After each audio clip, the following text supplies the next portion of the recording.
ఆ సంస్థ exit polls పై సజ్జల ఎటకారం మామూలుగా లేదుగా. ప్రముఖ మీడియా సంస్థ ఇండియా టుడే తాజాగా ముగిసిన ఎన్నికలపై ఎగ్జిట్ పోల్స్ ను యాక్సిస్ మై ఇండియా సంస్థలో కలిసి చేపట్టడం తెలిసిందే. ఈ ఎగ్జిట్ పోల్స్ ఇప్పుడు అందరినీ ఆకర్షించడంతో పాటు హాట్ టాపిక్ గా మారింది.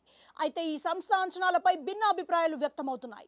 చివరకు ఇండియా టుడే మీడియా సంస్థకు చెందిన కీలక వ్యక్తి రాజ్దీప్ సర్దేశాయ్ సైతం పెదవి విరపడం విస్మయానికి వ్యక్తం చేయడం తెలిసిందే. ఇదిలా ఉంటే తాజాగా ఈ ఎగ్జిట్ పోల్స్ అంచనాలపై ఏపీ ప్రభుత్వ సలహాదారు సజ్జల రామకృష్ణారెడ్డి స్పందించారు. India today exit polls simple గా తేల్చేసిన ఆయన కాసింత ఎటకారాన్ని ఆడేశారు. ఇండియా టుడే ఎగ్జిట్ పోల్స్ అంచనాల్ని చూశాక ఆశ్చర్యం కాదు, నవ్వొచ్చిందన్నారు. వారికి తమకు 2 ఎంపీ స్థానాలు ఇచ్చారని, అది కూడా వారు కాసింత దయతో ఇచ్చారేమో అర్థం కావట్లేదన్నట్టుగా వ్యాఖ్యానించారు.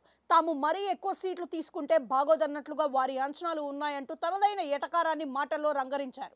అక్కడితో ఆగని ఆయన జాతీయ స్థాయిలో బీజేపీ టార్గెట్ గా పెట్టుకున్న 400 సీట్ల లక్ష్యం కోసం నెంబర్లను సర్దుకుంటూ వెళ్లే క్రమంలో ఏపీలో వైసీపీకి 2 సీట్లు ఇచ్చారేమో అంటూ మండిపడ్డారు. మొత్తంగా చూస్తే కీలక మీడియా సంస్థలు వెలువరించిన ఎగ్జిట్ పోల్స్ అనంతరం కూడా సజ్జలతో పాటు వైసీపీ అగ్రనాయకత్వం అంతా గెలుపు ధీమాను వ్యక్తం చేస్తుండడం కనిపిస్తుంది.